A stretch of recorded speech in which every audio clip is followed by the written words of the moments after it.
I say to you, community, let's take up space. We weren't supposed to make it through the vast Atlantic or back to the door of no return. So shine like the gold in our skin and the first porch light ever lit, 'cause we lit and we stay lit. It is with love that everything we touch is ablaze with brilliance. We made jazz and had the blues so hard we're still nodding our heads, but this time we sampled What a Wonderful World. What a way to escape the pain and revel in joy. To the Marsha P. Johnsons who woke up our pride. To the Jimi Hendrix who burned his guitar. For the tennis-playing sisters, for those who didn't make it. And I promise not to fake it. We still want our 40 acres, a mule, and reparations. To the barbers and stylists who still carry on tradition. For the laughter through the tough times, the dead and the living that we hold sacred. To be a people who built empires out of sticks and stones and turned the names they called us into songs. We are still here.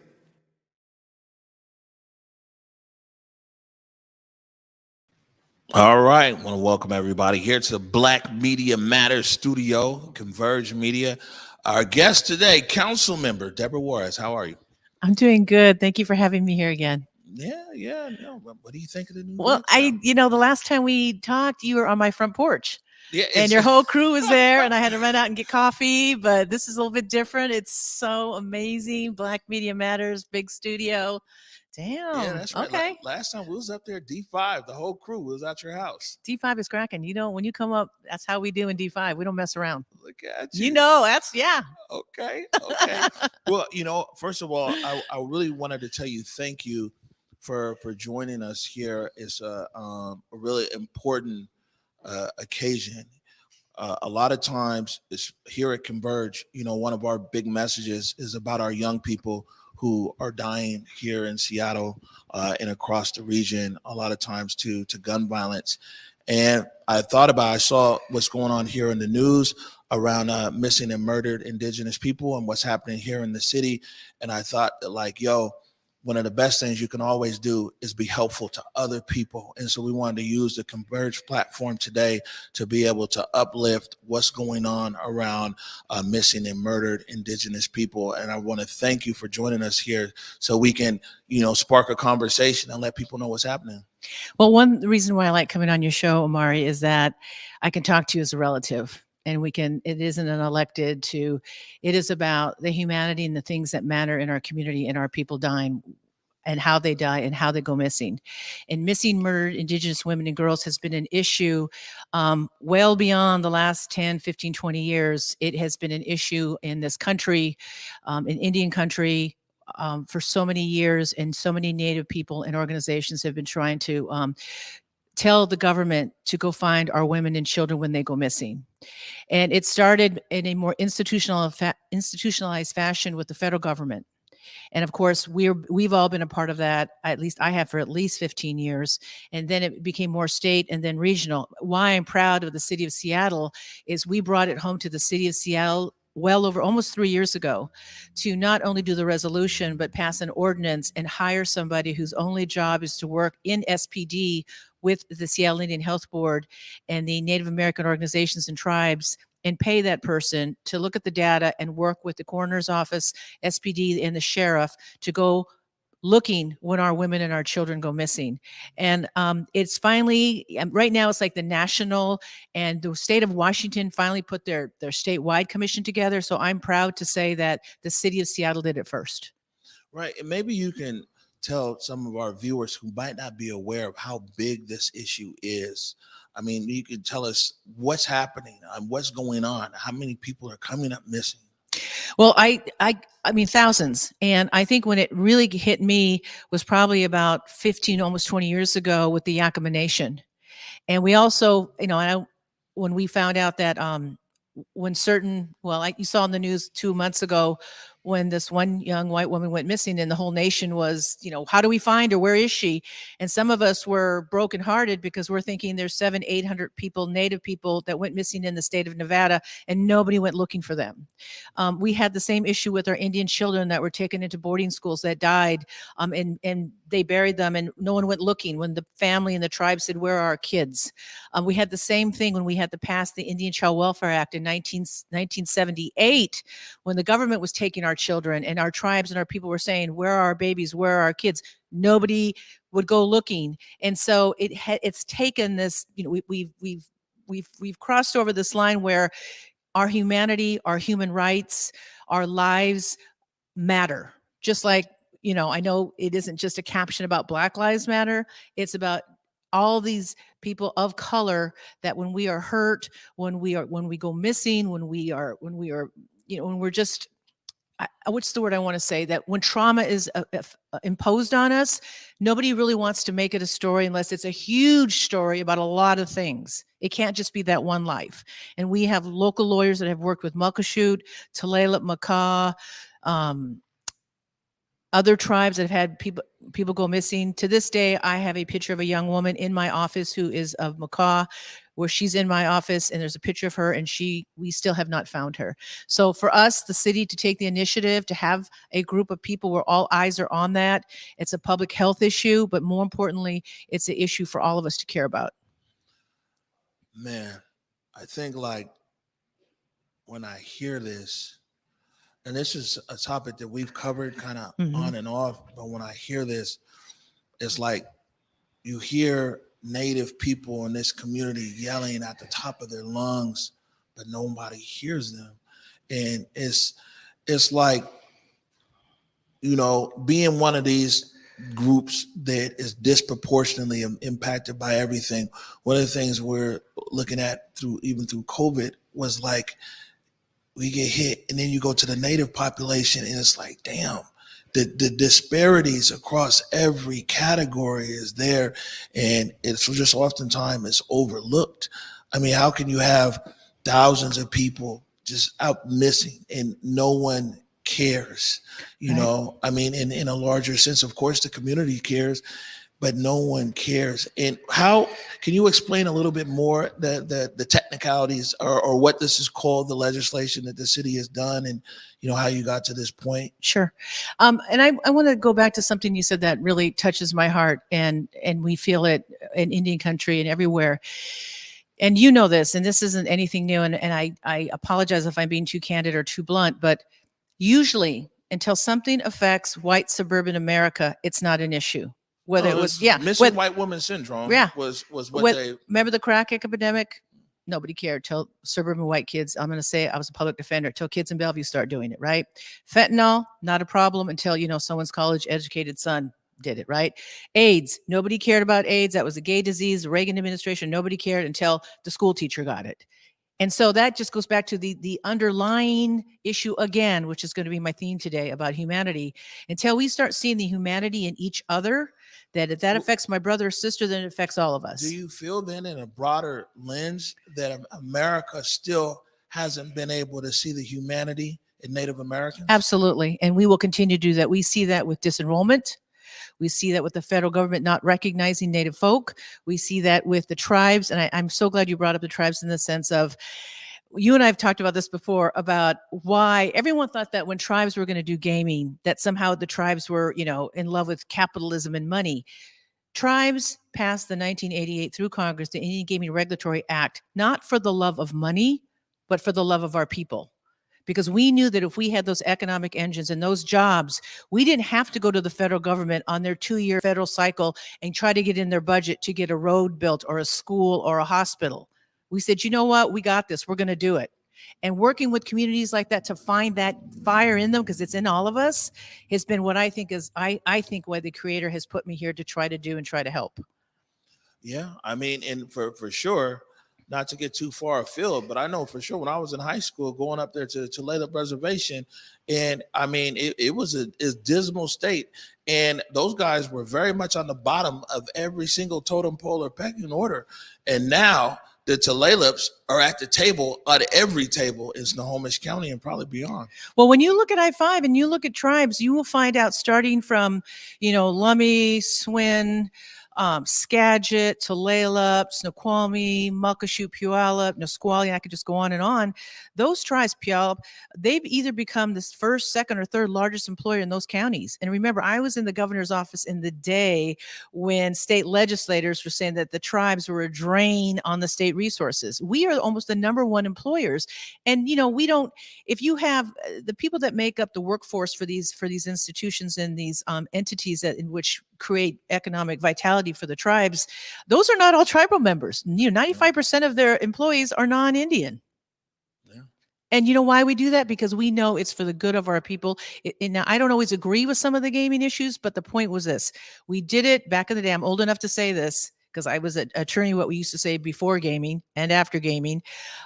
We did it for the love of our people because we knew that we had to have our own resources, our own revenue streams to take care of our people, and also to elect our people within the democratic process to have a voice at the table. Having Deb Haaland and now having her head of the Interior is just, to me, it's like watching Kamala Harris. I had the same tears, I didn't think I'd ever see the day.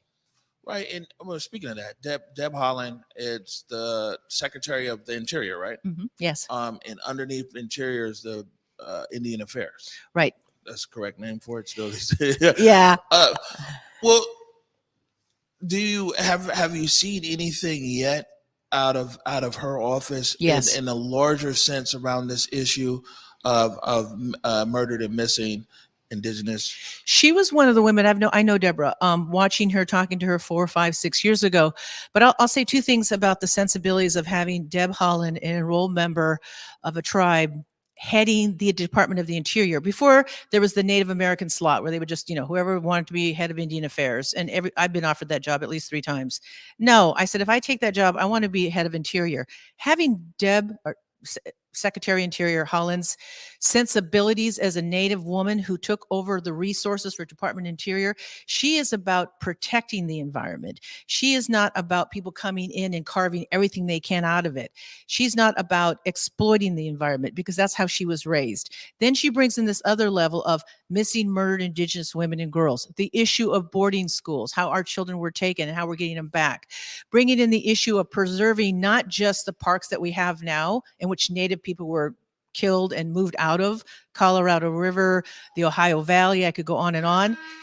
She's about making sure that not only we maintain those spaces, but we broaden those spaces. So having someone like Deb Haaland, where our office actually talks to her staff to find out federally what kind of legislation they're doing. Also, Deb with Senator Warren was wonderful working with our office with the Violence Against Women Act, VAWA, and getting it reintroduced and passed because we had to keep fighting. And one of our local sisters, Deb Parker, up at Tulalip, was on the front lines of that like 8 or 9, 10 years ago, testifying, working with Senator Murray, working with Senator Cantwell, talking about missing and murdered Indigenous women and girls, the violence against women on reservations, the lack of us having jurisdiction, criminal jurisdiction to violate Native men, non-Native men, you name it, who violate and hurt women and girls. That's an ongoing fight, and we're not letting up on that. But having Deb Haaland at the helm makes me feel better that my daughters are going to be okay. Why, or what are some of the, I doubt it's just one reason, but what are some of the reasons that people are finding that so many of these women are coming up missing and murdered?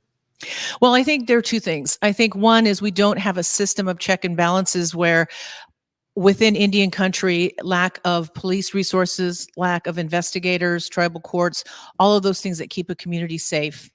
I think the second thing is in large reservations, which are huge and very rural, they're under federal jurisdictions. You're lacking a lot of federal prosecutors and police.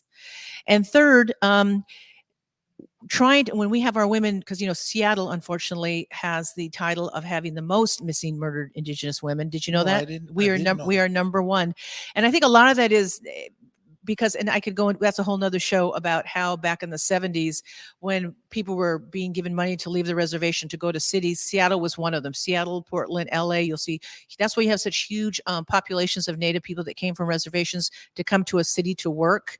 So what we have here is that a lot of our women and children, when they came here, they kind of until we had the Seattle Indian Center and other groups, they kind of disappeared. And also they didn't have access to like the prosecutor's office, the DV unit. And also because they're Native, you see it right now, no one would go looking for them when they went missing. Or if tribes went to the city government and said, we haven't seen our daughter. Oh, she's, ran off with her boyfriend, or she's drinking, or she's in jail, or, it's all the things that you hear. You almost blame the victim.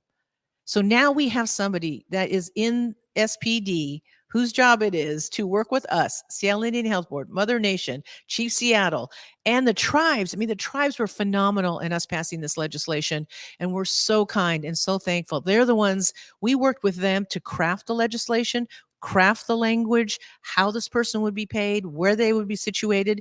And some people wanted a different position. And I said, I want this person in the mix at SPD. I want them to have a network, to have access to all the tools, to be able to tell the tribes, we got you. We know this person is missing. What tribe do they belong to? What family do we get a hold of? And I think we're going to make that happen. I was just thinking like the collective impact of these young people leaving, never coming back home. Like I think, like, even right now, I think about my daughters, and I'm like, what that impact would be to me as an individual and to our direct family. But when you talk about whole communities, whole tribal nations, their daughters never came back home.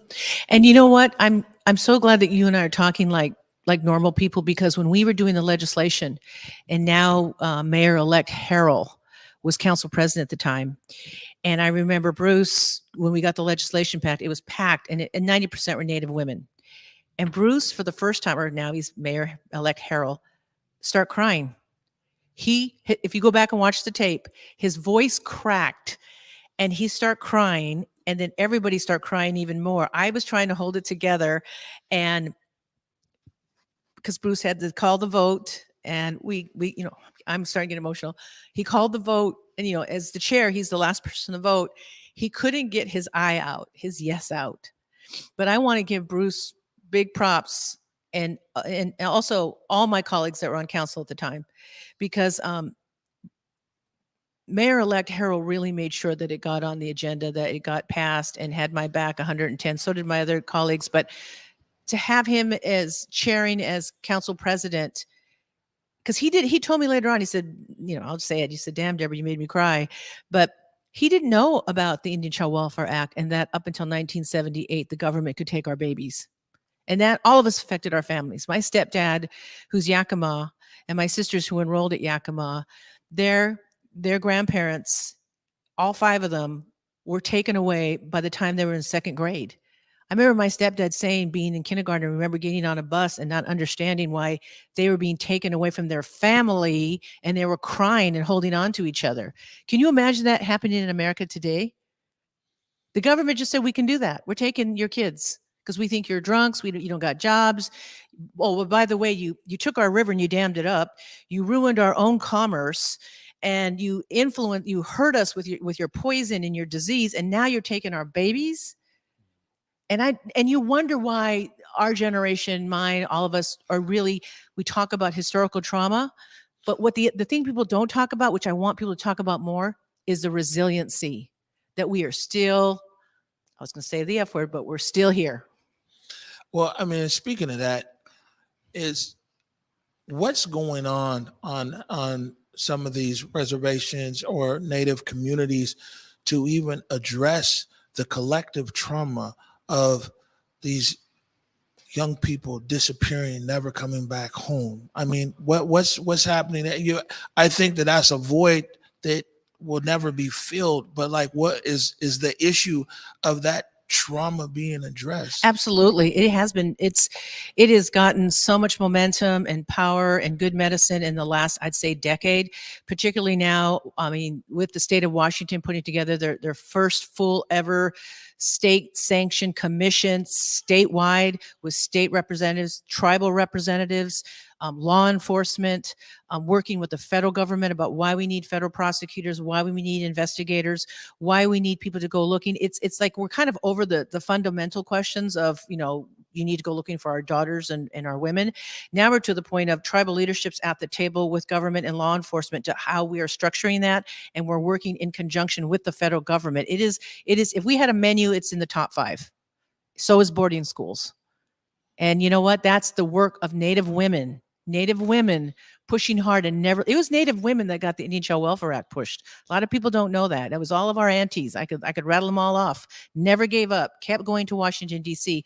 I love my Indian brothers, and uncles, but they were about fishing rights. And I get that. And so were we, but we are also as mothers about our babies. And that's how change happens, right? You can't look to someone else and say, fix my stuff. At some point, you got to take it and say, I'm going to take it. I'm not letting it go. I'm going to die with it. I'm going to pass it on. And I'm going to make sure that my kids, my generation, that they're going to be safe, because that's the end of the day, what I'm supposed to do as a mother. No, I'll ask you a question, and I've asked it of other elected officials here around this issue and gun violence that we talk about. But I want to flip that and pose the same question to you around our Native brothers and sisters. How do we get people to care?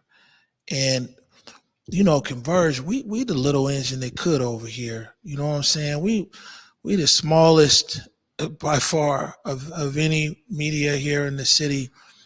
But I know the one thing that we could do is just literally just beat the drum, every day, and try to remind people of what's going on. And every once in a while we throw up something and it catches some traction across the city, and maybe it impacts somebody on how they think about us and our community.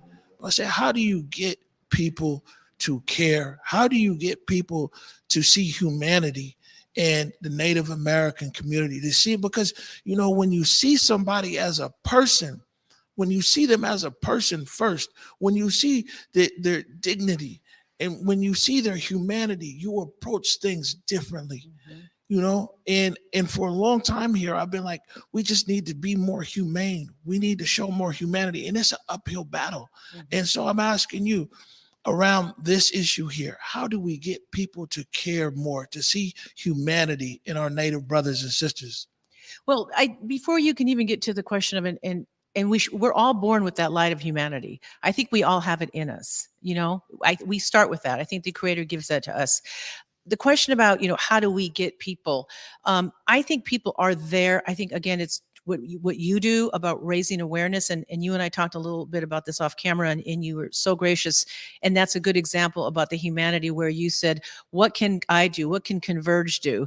Well, what I would like, and you agreed, is that I would like an opportunity, or any of my Native brothers and sisters, or anyone who's in the struggle, is to have an opportunity to be on Converge and say, here are 10 of our women or children that have gone missing. If you've seen them, or you know anything, contact our number. We need more media outlets doing that. I had a talk from a major channel like 2 weeks ago saying, why can't, we don't do the child on the side of the milk box? I said, why can't you just spend 3 minutes once a week where the local tribes can tell you who's missing, and then who's found? Not just who's missing, but who's found and how they got found. Because people want to know that, right? And right now we are raising that awareness. You having me here today does more than raise awareness. I'm putting a voice to the pain, but also to the joy of being a brown woman, but also the humanity piece that you keep bringing up, that you and I talk about. And that is something we've lost, Omari. That's another conversation probably for another show, but every discussion, every debate does not have to start with hate. It doesn't have to start with our fists up. It doesn't have to start with the default position that it's a no until you can make it a yes. If you're not with me, you're against me. And I don't really, maybe I'm just getting old. I don't remember it being this bad. It shouldn't be such a struggle just to have people care. To be kind. To just be kind. I may disagree with you. There may be 10 issues, but I agree with you on 8. But the other 2 doesn't give you a reason to call me names and assault and threaten me, because that's where we're at in some of our politics. But as you know, that's another show, which I'm happy to come back for. Well, I would say this, man. I'm looking to the camera right here, so I'm on. Is that, man, I take you up on that challenge. And, as usual, the doors are always open here at Converge, and we're more than happy to coordinate and to bring awareness, man, around the missing, murdered, Indigenous women, girls. We want, like I said, this is the thing, is we're the little guys here. So if we can do something, that means the big guys can do something. We're going to make a commitment. Well, the other thing, there's one more thing I want to say that I forgot to mention that's important about what you said when you said, well, what else are we doing? The city of Seattle, like San Francisco and Portland, and I think this is the first time in our city's history, and we actually made history yesterday. The city of Seattle now has an Indigenous Advisory Council, and the IOC is going to be made up of 9 members, and their job is, not me, their job is, with a staff person that's actually a Department of Neighborhoods that's getting paid. Their only job is to staff the IOC, learn from the IOC, what are the issues, whether they're urban issues, government to government issues, how do we bring them into the city conversation? And it can be missing and murdered. It will be boarding schools. It will be climate change. It will be economic development. It will be cultural appropriation. That is what this committee, this advisory committee council is going to do. And I created that. I got it passed. I got it funded. We passed it yesterday unanimously. Another historic day where we're going to have tribes at the table with our other Indigenous organizations, bringing the conversation about what are the issues that the city of Seattle can do. And not just land acknowledgements and resolutions, which are fine, but real stuff that gets done, pen to paper, money attached to it. And then I can see what the byproducts and the deliverables are. I hope to see that in the next 2 years. All right. Well, you know why I got you here. We've just had elections. I want to talk to you about some other stuff. We're going to take a quick break right now. When we come back, we'll return with Seattle City Councilmember Debora Juarez. Hey guys, Besa Gordon here, and before heading to Belize, Trey Holiday and I had to make sure we linked up with our good friends over at Market Street Shoes to, of course, grab a few things for the trip. From bags to socks, shoes, sunglasses, earrings, and more. Before going on any trip, make sure you stop at Market Street Shoes. Trust me, you'll find just what you need to make your trip not only enjoyable, but fashionable.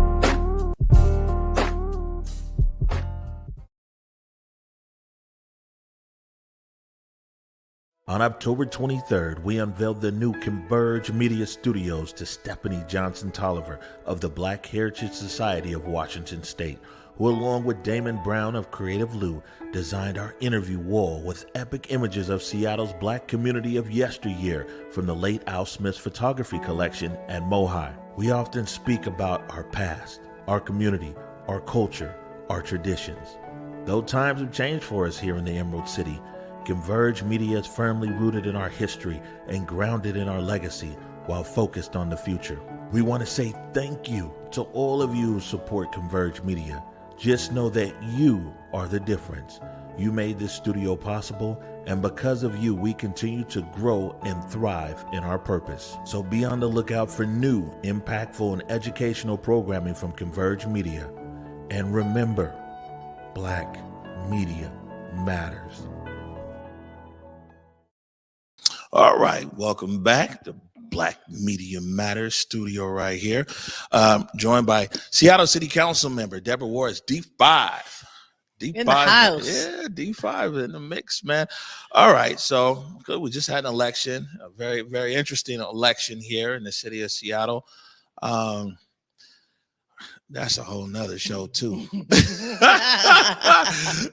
come back for that one too if you want, but that's a whole nother show for sure. But we're at where we're at as far as electeds coming into office here, but also with Council Member Gonzalez losing to now Mayor-elect Harrell, the slot for council president is now open. Mm-hmm. And I got inundated by emails of different organizations and groups, the tribes and different community groups saying that you are running for council president and raising awareness around why are you running for council president?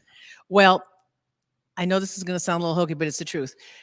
I have been approached a few times about being council president, but I was raised in Indian country and around tribal leadership. I wanted to wait till people asked me to be council president. I didn't want to be one to just raise my hand and say, I want to be council president, or it's my turn, or I've been here the longest. And I'm not saying anything against anyone who feels that way.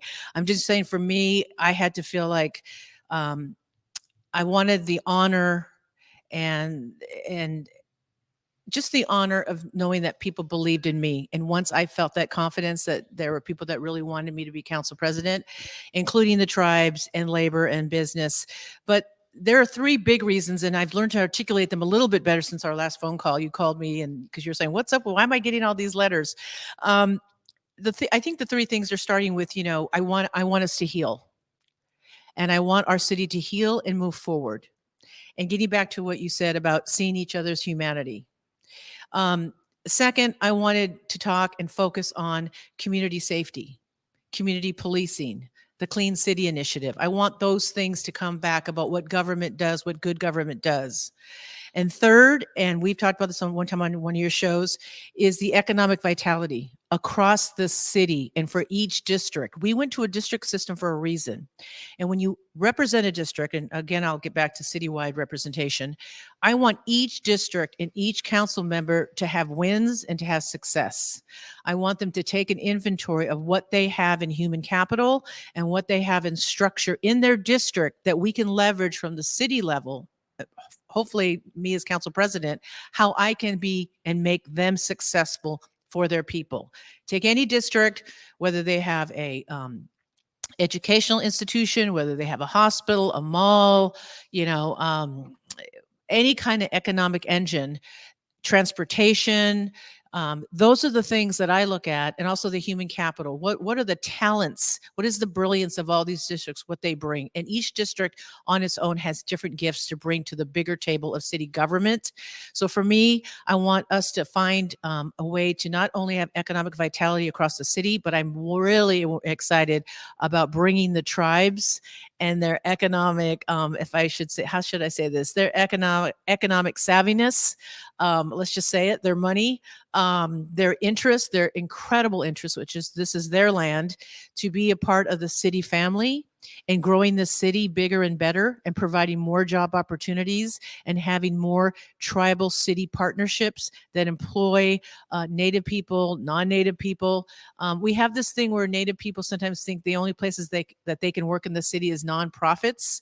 But, I want it across the board where we can work, because you hear people do their land acknowledgements and we're on the Salar Sea. Well, for me, it's more like then show it. I think it's nice that you do a land acknowledgement. That's great. You're not giving it back. But if you really want to give it back and mean what you say and say what you mean, you will open up space and opportunity for the rightful people where this used to be their commerce, where we bring them back. They actually never left, and have them part of the city department, city families. And that's one thing that the new mayor-elect and I agree on. Well, we agree on a lot of stuff, but that's a priority for him as well. Man, I'll be honest with you. In this city, you want to be council president? I do.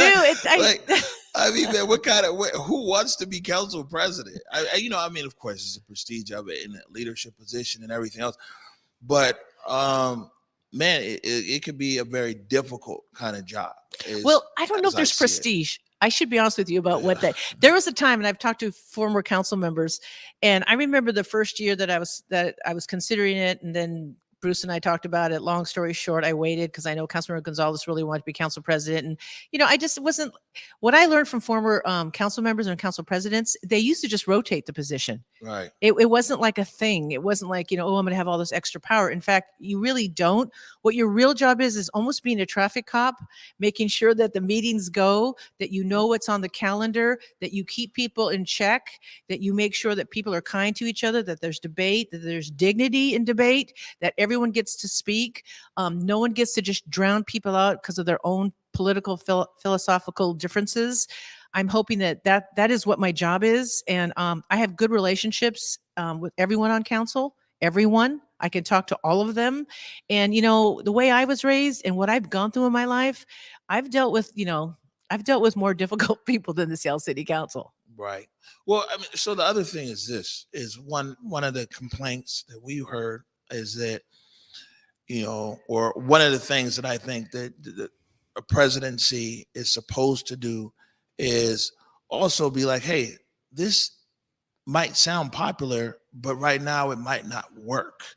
I think that sometimes the city council has at times been performative, and where they knowing that something isn't going to work, but it sounds good and everybody jumps on board on it and everything else.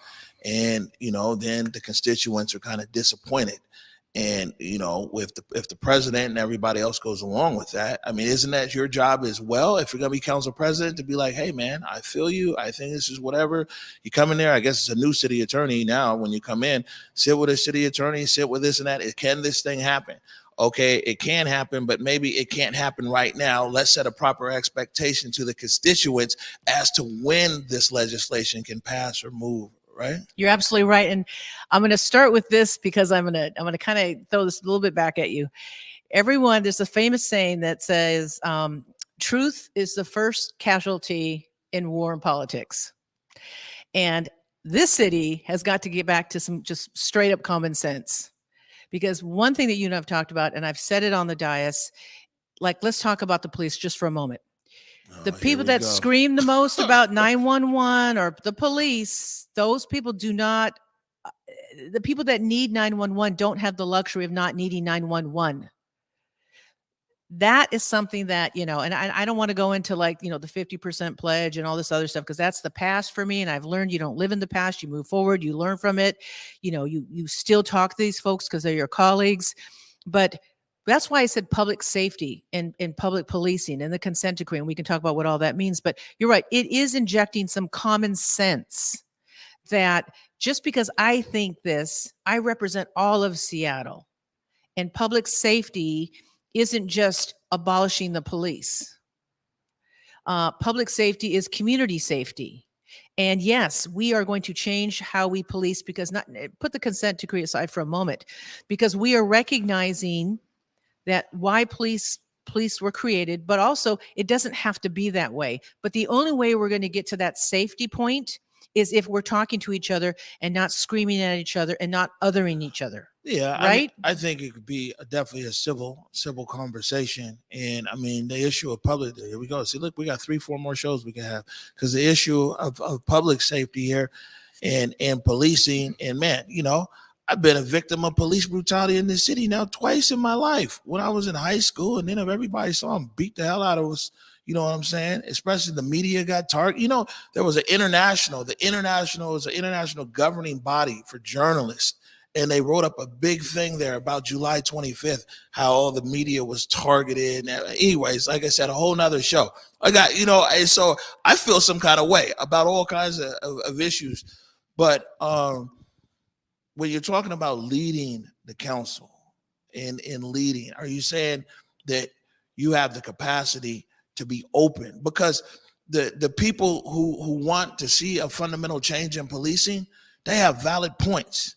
And the people who are like, man, I want the police over at my house, they got valid points too. Do you have the capacity, though, to entertain and to listen and understand from your different council members and the constituents they're representing? Absolutely. And I think I'm the only one. I both things can be true. And you remember, I come from a background of, low income, subsidized housing, food stamps, putting myself through college and law school, public defender, legal services, working, first I was a appellate judge. Then I was a King County Superior Court judge. I worked for 2 governors. I worked on Wall Street, partnered a firm with a really good friend of mine, Gabe Galanda. And so, yeah, I do, because I don't bully people, and I'm not bullied. I'm straight with people. I'm candid, even if they don't like the answer, because I believe that people deserve the truth, even if they don't want to hear it. And as you know, because you came to my house that one summer, what happened when I told the truth? And yeah, I had death threats and rape threats and my house vandalized and all that, but I'm not a martyr, but I told the truth. and I will continue to tell the truth. But the other thing is, and this is how you know people who are intelligent and can grow, is that you can always open yourself up to be a lifelong learner and change your mind. There's a lot of stuff that I changed my mind after 2020 about policing, where some things that I thought that I watched, and now I say, okay, now I understand why people felt that they had to go to those extremes. I'm not denouncing it. I get it now. I get it in more of a visceral way than I didn't get before. I got too comfortable. People need to understand in this city too, is that until we can have a fundamental understanding here that we're a city now of so many different life journeys and experiences. And what happens is that you got some people in this city, a lot of white people, who never had a bad interaction with the police, who, like, cop might be coaching their local little league team and this and that or whatever. And you're sitting there telling them what's happening with police. They don't believe you. And then you have people who've had a fundamental, man, all kinds of incidents with the police, bad situations. And, for them, they can't believe that this other guy, you don't believe this is happening? And, what we're saying is it's not an either or, it's and in both, that in this city, there is disproportionality and there are different trajectories in the lives that people live in this city. And me, fundamentally, I think that a good leader in this city would be somebody who doesn't necessarily negate anybody's experience here, but is able to bring parity in how someone who's never had an issue with the police can now have some parity with somebody who has, and somebody who's been victimized by the police can also understand, like, okay, there's people out there who haven't had my experience, but we'll never grow as a city as long as all of these people are the wedges driven in between to keep people from seeing eye to eye. Well, I think Rodney King was our first lesson where America got to see what a lot of us have seen before. When I was a public defender. When I was much younger, I thought all cops lied. And then I was a public defender and I realized, no, they don't. There's some really good ones and there's some really bad ones. We thought Rodney King was going to change us, right? We saw it all on TV. Jury comes back not guilty. So the follow-up to that and all the shootings in between, and I can't rattle off on the top of my head, but George Floyd, I think, was the tipping point with this generation, those young folks and old folks, but mainly the young activists out there who really are the soul and the voice, who are screaming and crying to be heard. And we finally listened. And that's changed in me too, in my heart and mind too, that there was real trauma and pain. And you're right. You got to be able, as I used to say, carry water on both shoulders and try to keep that even. Yes, sometimes you'll tilt here, sometimes you'll tilt there. But as long as, and I know I sent this to you about Stevie Wonder, as long as you're moving in the positive, your destination is the brightest star. Sometimes you're going to get knocked off course. Sometimes you're going to have a swerve. That's life. That's the complexity and the messiness of life. But if you can swing back and remember what that path is and the humanity is, and that these people had these experiences, and I think white America now sees that. Yeah, well, I know for sure this is that at times, tens of thousands of people who took to the streets here in Seattle across all spectrums, across everything from first responders to baristas to tech bros to, people, no job. Man, people took to the streets here and people wanted a fundamental change. And, for me, I won't get too off topic, but, for me, I'm always leery of these days. There's revisionist history, and the revisionist history around Seattle protests now is, some rioters who did this and that or whatever. And it was like, nah, man, this was tens of thousands of people who came out, man, because this crime against humanity. Rodney King in Seattle, let me tell you something. The people of Seattle, they came out and their voice was heard, and things happened here because Seattle is still a city where things can happen. A lot of places across America, people came out with their outrage about what happened to Rodney King, and they went home because they knew nothing could ever change in their city. But in Seattle, people were like, hell no, we're going to change something here. And they stayed at it. And things have changed. Not everything people want is out there, but that's one thing that's amazing about our city. I've been all across the country in the last year, and we see what's unique about us right here is if we make up our mind and we're determined that we want to change something for the better, we can. Well, I'm going to bring something that's a little controversial, and maybe it's another show, but I heard this from a commentator. I think it was this week or last week. I can't remember. But what's really changing people's minds and hearts, particularly I'd say my generation and older, is that, like with critical race theory, it isn't the guy on TV or the article of the New York Times or the Wall Street Journal or the Nation or the Republic or Democracy Now! It's when kids the suburban mom gets in the car with her 10-year-old, and mom says something racist or sexist or whatever. And the kid says, "That's not true, Mom. Columbus didn't discover America." Or, "That's not true, Mom." I mean, they're checking their parents, because at school they're learning the real history. And that is what's doing it. I mean, I watch it all the time now. I get corrected by my daughters when I misgender, when I forget the pronouns. But it's those young, it isn't so much the millennial. Well, it is, but these are the younger ones that are telling their mom and dad, and then mom and dad is like, well, they're the ones that came out like, "Oh, it's critical race. They're indoctrinating them." No, this generation is being told the truth, and they're going to do something with that, because there's so much power in the truth, as you know, right? And so for me, I had to kind of smile to myself, because I still get checked by my nieces and nephews and my kids. And I still check people, even though I'm older. You're one of the people I give a hard time to. But that is what's going to change, and it's changing.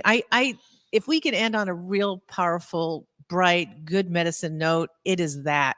It is these young folks that come forward and talk about, using the right pronouns, respecting transgender, understanding that not all cops are bad. And when we get back to the cop issue, there's just one thing I want to say, because I said this early on in my career when I first got elected.